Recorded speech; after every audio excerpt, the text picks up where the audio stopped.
Assalamualaikum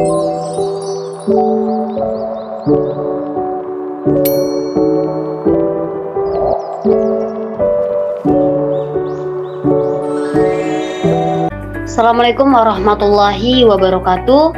Kami dari kelompok 1 yang beranggotakan Bazri Jahuri Rashid dengan NIM 19160500052, yang kedua Nelly Saputri 2116050009, yang ketiga Loli Putri Dayana Sinaga dengan NIM 2116050017, yang keempat Rizky Ananda Putra dengan NIM 2116050025, yang kelima Muhammad Taufik dengan NIM 2116050035. Adapun kami di sini ingin mempresentasikan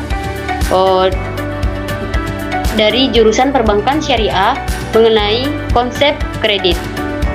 Yang pertama, yang saya hormati Ibu Usi Adila Arsy, SE, SY, MSI, selaku dosen pengampu di kelas Persya BP21. Dan yang saya hormati teman-teman sekalian. Langsung saja, materi yang pertama yaitu pengertian kredit yang akan disampaikan oleh rekan saya yaitu Bang Bazri Jauhari Rashid. Kepada Bang Bazri, saya persilakan. Baiklah, untuk materi pertama saya akan membacakan yaitu pengertian kredit.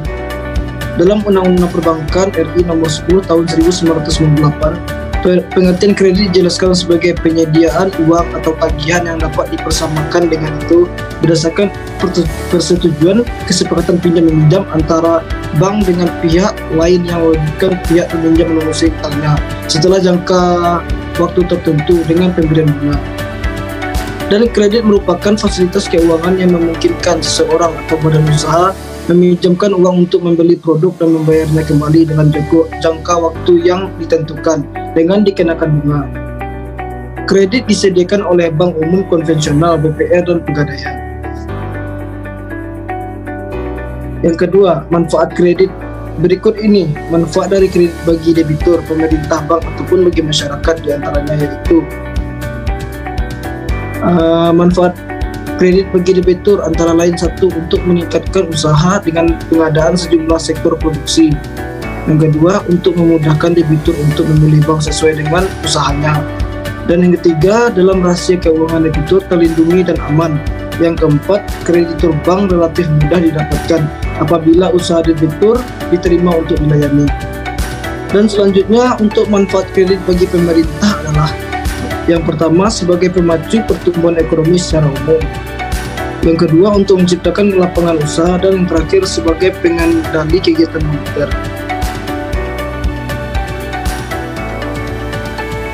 Manfaat kredit bagi bank diantaranya yaitu: satu, untuk mempertahankan dan mengembangkan usaha bank.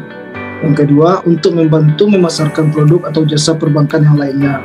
Yang ketiga, untuk mendapatkan pendapatan bunga dari debitur, dapat rentabilitas untuk membaik perolehan laba meningkat. Yang keempat, untuk merebut mangsa pasar dalam industri perbankan. Dan selanjutnya, manfaat kredit bagi masyarakat. Yang pertama, dapat mendorong pertumbuhan dan perluasan perekonomian. Yang kedua, dapat membantu mengurangi dalam tingkat pengangguran. Yang ketiga, dapat memberikan rasa aman pada masyarakat untuk menyimpan uang di bank. Dan yang terakhir, dapat meningkatkan pendapatan masyarakat. Baiklah, sekian dari penyampaian materi dari saya. Saya kembalikan kepada moderator. Baik, terima kasih kepada Bang Bazri yang telah menyampaikan materi yang pertama. Materi yang selanjutnya akan disampaikan oleh Nelly Saputri. Kepada Nelly Saputri, saya persilakan. Baiklah, saya Nelly Saputri akan melanjutkan pembahasan materi poin 3, yaitu unsur-unsur kredit. Setelah mengetahui pengertian kredit, kita juga perlu mengetahui unsur-unsur kredit yang terbagi menjadi 7, diantaranya: 1. Terdapat dua pihak, yaitu pemberi kredit ataupun kreditor dan penerima kredit ataupun debitur. Hubungan pemberi kredit dan penerima kredit merupakan hubungan. Yang kedua, terdapat kepercayaan pemberi kredit kepada penerima kredit yang didasarkan atas peringkat kredit ataupun kredit rating penerima kredit. Yang ketiga, terdapat persetujuan berupa kesepakatan pihak bank dengan pihak lainnya yang berjanji membayar dari penerima kredit kepada pemberi kredit. Jadi, janji yang membayar tersebut dapat berupa janji lisan tertulis atau akad kredit ataupun berupa instrumen atau kredit instrumen. Yang keempat, terdapat penyerahan barang, jasa, atau ruang dari pemberi kredit kepada penerima kredit. Yang kelima, terdapat unsur waktu atau time element yang menjadi unsur esensial dalam kredit. Suatu kredit ada karena unsur waktu yang dilihat dari pemberi kredit maupun penerima kredit. Misalnya, penabung memberikan kredit sekarang untuk konsumsi lebih besar di masa yang akan datang. Yang keenam, terdapat unsur risiko baik di pihak pemberi kredit maupun di pihak penerima kredit. Risiko di pihak pemberi kredit adalah risiko gagal bayar. Risiko di pihak debitur adalah adanya kecurangan dari pihak kreditor. Yang ketujuh, terdapat unsur bunga sebagai kompensasi atau prestasi kepada pemberi kredit. Bagi pemberi kredit, bunga tersebut terdiri dari berbagai komponen seperti biaya modal dan biaya umum.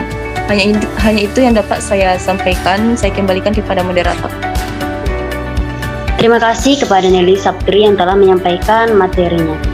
Selanjutnya yaitu tujuan kredit yang akan saya sampaikan sendiri.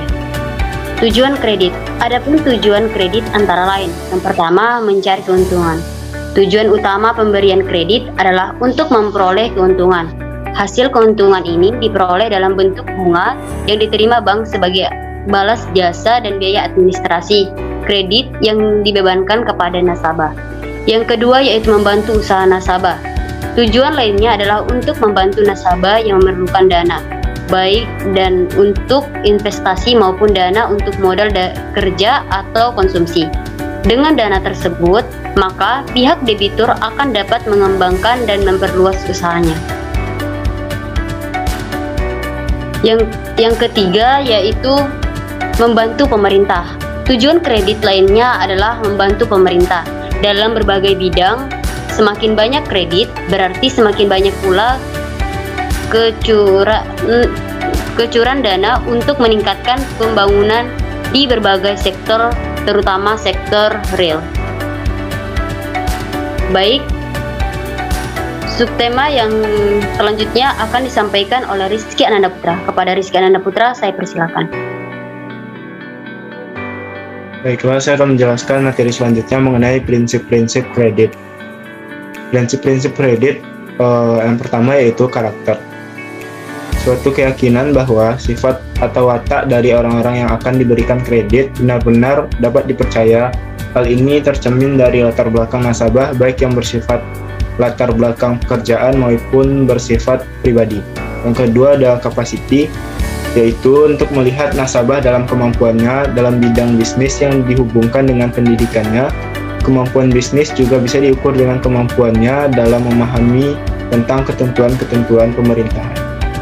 Selanjutnya ada kapital, yaitu untuk melihat penggunaan modal apakah efektif dilihat dari laporan keuangan dan laporan laba rugi dengan melakukan pengukuran seperti dari segi likuiditas, solvabilitas, rentabilitas, dan ukuran lainnya.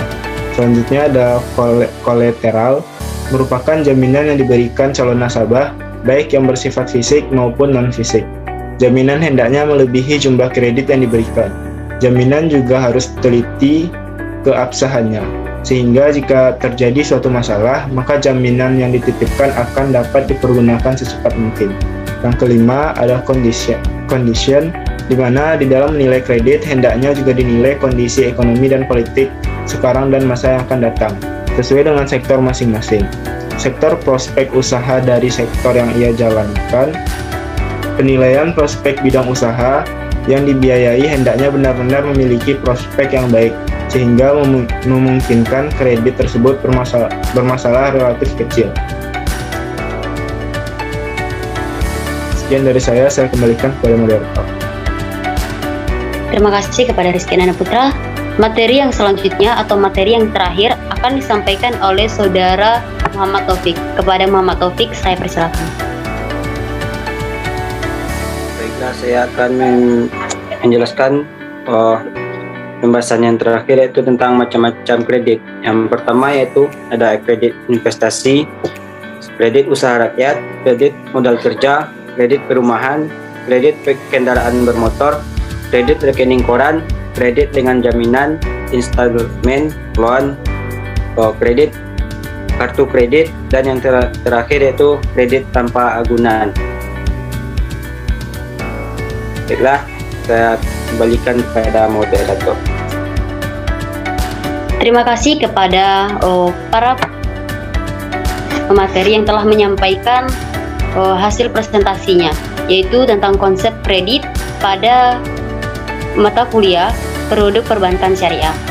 Saya, Loli Putri Dayana Sinaga, selaku moderator pada hari ini, undur diri. Wabillahi taufik walhidayah. Wassalamualaikum warahmatullahi wabarakatuh.